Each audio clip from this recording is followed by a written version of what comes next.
രണ്ടര വയസ്സിൻ്റെ കൊച്ചുണ്ടായിരുന്നു. എനിക്ക് കൊച്ചിനെ ഇവിടെ ഉണ്ടാകുന്ന സമയത്ത് 6 മാസമായിരുന്നു ഞാൻ പോകുമ്പോൾ. കൊച്ചിനെ കണ്ട് വീടും കൂട്ടിയിട്ട് പോകാനുള്ള ഉദ്ദേശത്തിലാണ് 2 പ്രാവശ്യം ടിക്കറ്റ് ബുക്ക് ചെയ്ത്, മൂന്നാമത്തെ ടിക്കറ്റ് ബുക്ക് ചെയ്തിട്ടാണ് ഞാൻ വന്നത്. വന്ന് നേരെ കുറച്ച് പണിയും കൂടി ഉണ്ടായിട്ടുള്ളൂ, വീടിൻ്റെ പണി. തലേ ദിവസം ഉരുൾപൊട്ടുന്നതിൻ്റെ തലേ ദിവസം ചാനലുകാരൊക്കെ കൊണ്ടുപോയത് ഞാനായിരുന്നു വണ്ടിയിൽ. വണ്ടിയിൽ കൊണ്ടുപോയി കാണിച്ച് നേരെ വീട് പണി എടുക്കുന്ന സമയത്താണ് അമ്മ വൈകുന്നേരം വിളിച്ചെന്നെ. ഒരു 3 മണിയാകുമ്പോൾ വിളിച്ച്. ആ സമയത്ത് ഞാൻ ചാനലുകാരുടെ അടുത്ത് കൂടുമായിരുന്നു. കാണിച്ചപ്പോൾ അമ്മ പറഞ്ഞ് വൈഫിനും കുട്ടീനും കൊണ്ടുപോയിക്കോ, നല്ല മഴയാണ് തുടങ്ങുന്നതെന്ന് പറഞ്ഞു. അപ്പോൾ എനിക്ക് പോകാനുള്ള ഡേറ്റും ആയതുകൊണ്ട് പിറ്റേ ദിവസം പോകേണ്ട ആളായിരുന്നു ഞാൻ. അങ്ങനെ പാക്ക് ചെയ്തിട്ട് വെച്ചതാണ്. മുടിയൊക്കെ വെട്ടിയിട്ട് ഞാൻ വന്ന് അമ്മേൻ്റെ അടുത്ത് ഞാൻ പറഞ്ഞ്, ദേഷ്യത്തിലായിരുന്നു ഞാൻ പറഞ്ഞത് അമ്മേൻ്റെ അടുത്ത്.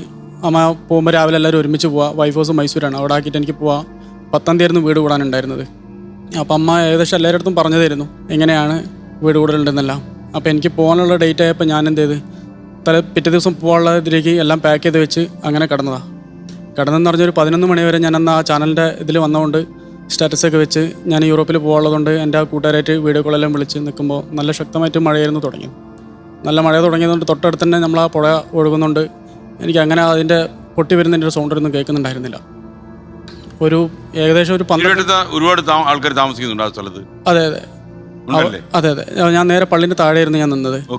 അങ്ങനെ നേരെ ഇത് അടുത്തെത്തുമ്പോഴാണ് എനിക്ക് ഈ സൗണ്ട് അറിയുന്നത്. എന്താ സംഭവം എന്ന് വെച്ച് കഴിഞ്ഞാൽ, കുട്ടി ഒരു 12 മണിയാകുമ്പോൾ എണീച്ച്. സാധാരണ അങ്ങനെ കരയാറില്ല, അങ്ങനെ വാശി പിടിക്കാറില്ല. ഒരു 12 മണിയാകുമ്പോൾ എണീച്ചപ്പോൾ വൈഫും ഞാനും എൻ്റെ കൊച്ചും റൂമിലായിരുന്നു കിടന്നത്. എൻ്റെ അമ്മയും അച്ഛനും നേരെ ആളിലായിരുന്നു കിടന്നത്. ഞാനെന്ത് ചെയ്ത്, ആ കൊച്ചിങ്ങനെ കരയുന്നുണ്ട്, എൻ്റെ വൈഫ് സെൻറ്ററിൽ കിടന്ന ആളെടുത്തിട്ട് സൈഡിലോട്ട് കിടത്തി. അങ്ങനെ നല്ല മഴയായതുകൊണ്ട് അങ്ങനെ കൊച്ചു കടന്ന് ഏകദേശം ഈ സൗണ്ട് എങ്ങനെ പൊട്ടി വരുന്നതെന്ന് വെച്ചാൽ, ഒരു ടിപ്പറിൽ നമ്മളെ കരിങ്കല്ല് ഇറക്കുന്ന ഒരു സൗണ്ടായിരുന്നു നേരെ വരുന്നുണ്ടായത്. നേരെ ഭൂമി കുലുക്കം തുടങ്ങി കഴിഞ്ഞപ്പോൾ നേരെ ഞാൻ എന്ത് ചെയ്ത്, കുട്ടീനൊന്ന് പിടിച്ച് വൈഫിനൊന്ന് പിടിക്കാനുള്ളൊരു സമയം പോലും കിട്ടിയിട്ടില്ല. നേരെ അടിയോടെ വന്ന് നേരെ പാടി മൊത്തത്തിൽ പൊത്തി താഴേക്ക് വീണ്. അതിലെൻ്റെ കൊച്ച് പപ്പാന്നൊരു വിളി മാത്രം ഞാൻ കേട്ടുള്ളൂ.